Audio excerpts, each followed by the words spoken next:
Man, Street Fighter's the only series to have a sequel which had its own series. Most people never played or even heard of Street Fighter 1. I almost wondered why they even bothered to call it Street Fighter 2 on the home consoles. They could have just called it Street Fighter. Kinda like with Final Fantasy VI, they ignored the missing sequels and just called it 3. So whatever happened to the original Street Fighter? I have laid eyes on the arcade cabinet 20-something years ago, so I know it existed. Only in recent years I've discovered that it was ported onto the Commodore 64 and every home computer of the time before landing on the TurboGrafx CD. Ah yeah, I finally get to talk about this thing. When Super Nintendo and Sega Genesis were fighting the 16-bit war, the TurboGrafx 16 was chilling in the background.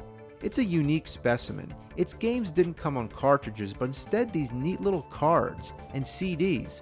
The CD unit was sold separately, and it was the first CD game console, at least in North America, so the technology didn't quite catch on yet. In combination with that, most people owned either a Super Nintendo or Sega Genesis. Not only would you have had to own a TurboGrafx 16, you'd have to buy the CD attachment too, so it's no wonder no one played the first Street Fighter game. And to be even more elusive, they changed the fucking title to Fighting Street. That doesn't make any sense.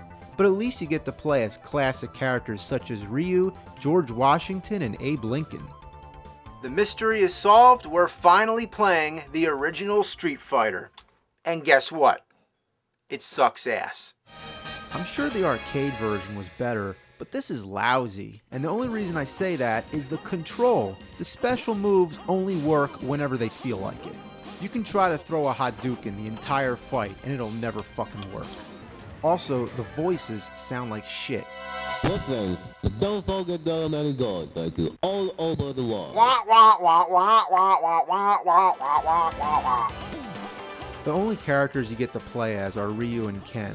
They can only be selected by plugging the controller into the first port for Ryu and the second for Ken. There's no character select screen.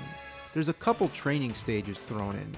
It's primitive, but for one of the first fighting games, it wouldn't have been bad aside from the awful control. Come on, do the move, do the move! Oh, you son of a bitch! Come on, do a Shoryuken! Oh, come on, Shoryuken! More like sure you can. It's no wonder why nobody remembers this game. Of all the revisions and turbo enhancements they've done to Street Fighter 2, an already great game, it makes me wonder why they weren't doing the same to the original to make it better. Street Fighter the Good Edition. How about that?